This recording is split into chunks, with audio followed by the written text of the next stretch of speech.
Dumont. Un peu de mystère autour de cette manchette. Vous l'avez peut-être même pas vu passer hier. C'est surtout resté dans les pages économiques et surtout dans les journaux au Canada anglais. Mais on y dit que Donald Trump serait en train de chercher une porte de sortie, en train de se retirer de la CA.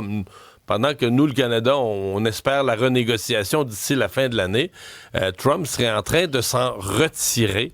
Est-ce qu'il faut s'inquiéter? Louise Blais, ambassadrice du Canada auprès des Nations Unies, ancienne ambassadrice du Canada, je devrais dire, auprès des Nations Unies, est avec nous. Bonjour.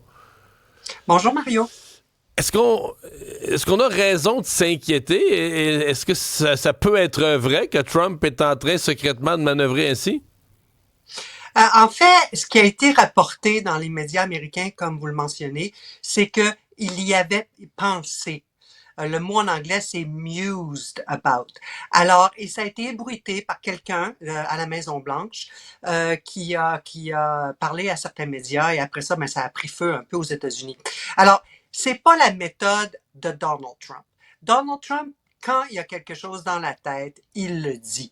Et je pense sincèrement que s'il avait voulu se retirer de l'ACM, c'est 6 mois de préavis qu'il doit donner selon l'entente, il en aurait fait une pierre angulaire de sa politique commerciale et on aurait su ça l'année dernière.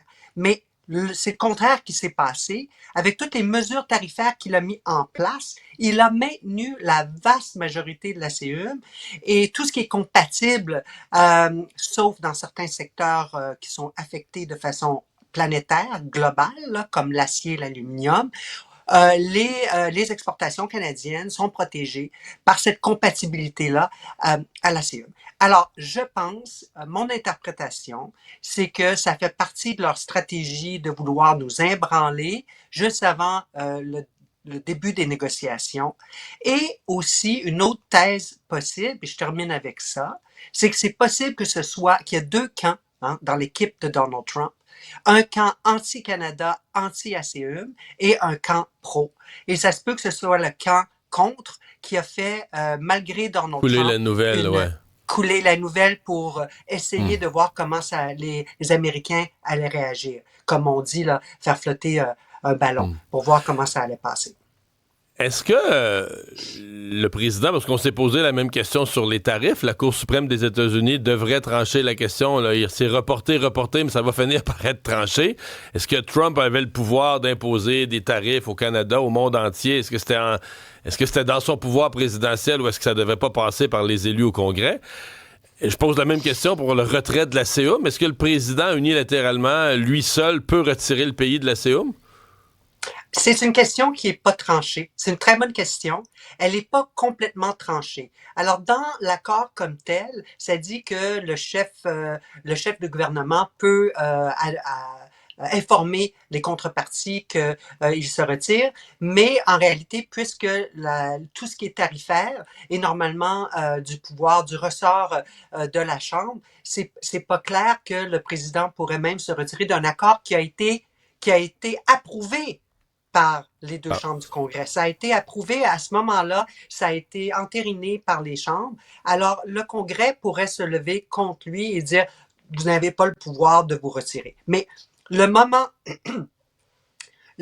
où il annoncerait son retrait, le dommage serait fait, Mario, parce que ça affecterait à travers le monde la cote du Canada, les investissements au Canada, ça ébranlerait les acheteurs américains de nos produits, ça aurait un dommage, et c'est ce qu'il fait en ce moment, Donald Trump.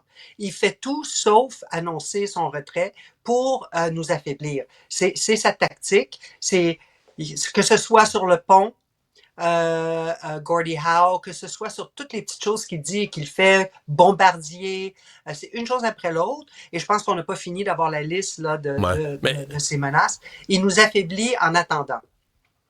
Parce qu'on a l'impression que le début des négociations sur l'ACEUM, on nous dit que ça pourrait commencer à l'été, début de l'été, milieu de l'été, mais on dirait que c'est sûr que ça va mal partir.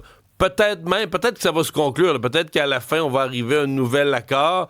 Mais on a l'impression que le style Trump, c'est inévitable que les premières semaines, ça va être le bordel là, qui va lancer toutes sortes de déclarations, qui va menacer de détruire la l'ASEUM complètement. Il me semble que c'est impossible que ça parte dans l'harmonie. Ah, tout à fait. Alors, il faut être prêt à ça. Il faut rester calme. Il ne faut pas mordre à l'hameçon, c'est clair.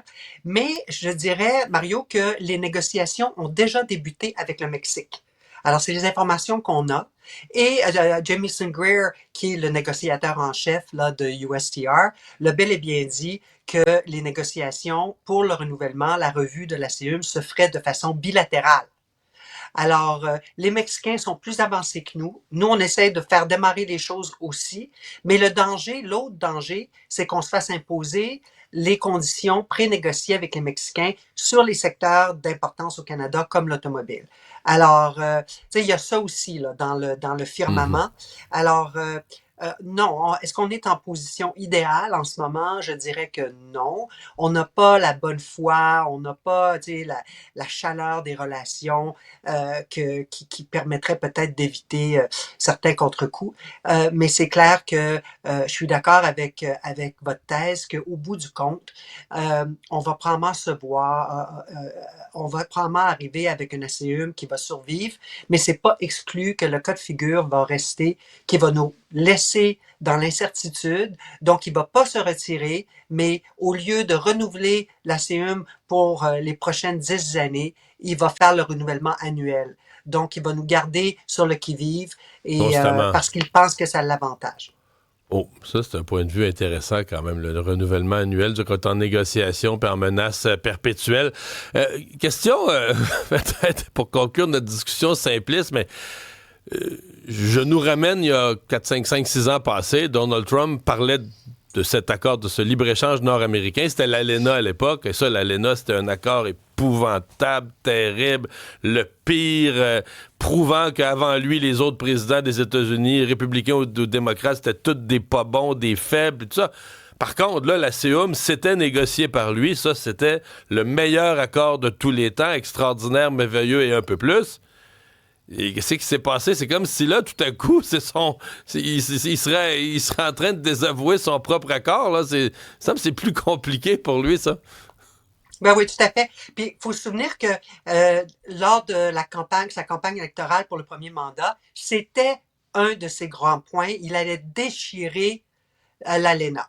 Je me souviens, j'étais consul général dans le sud des États-Unis. Alors moi, j'ai fait le tour de tout le monde, tous les républicains. Puis tout le monde me disait qu'il ne va pas déchirer l'ALENA, ça fait partie de la campagne. Puis finalement, on le sait, il est venu hyper proche. Ça a pris, bon, on n'ira pas dans les détails, là, mais il y a eu un jour fatidique où il a failli signer justement un décret exécutif. Il a été retenu, puis finalement, il a décidé de renégocier. Puis là, comme vous dites, c'était le meilleur accord au monde. Alors, je pense que en quelque part, les calculs sont déjà faits. Ils savent l'importance de la CEUM pour eux. Ils vont pas l'admettre. Hein, ça fait pas partie de leur mode opératoire d'admettre qu'ils ont besoin de nous. Faut pas s'attendre à se faire féliciter puis à se faire dire qu'on est les meilleurs amis du monde. Mais il faut comprendre que ce serait un suicide politique pour lui de se retirer de la CEUM aujourd'hui. Et c'est, comme vous l'avez dit, son héritage, c'est ce qu'il va laisser derrière, c'est une des choses qu'il a fait. Alors, il faut rester confiant, mais méfiant. Ouais, confiant mais méfiant, on va retenir ça. Louise Blais, merci beaucoup. Au Merci à revoir. vous, bonne journée.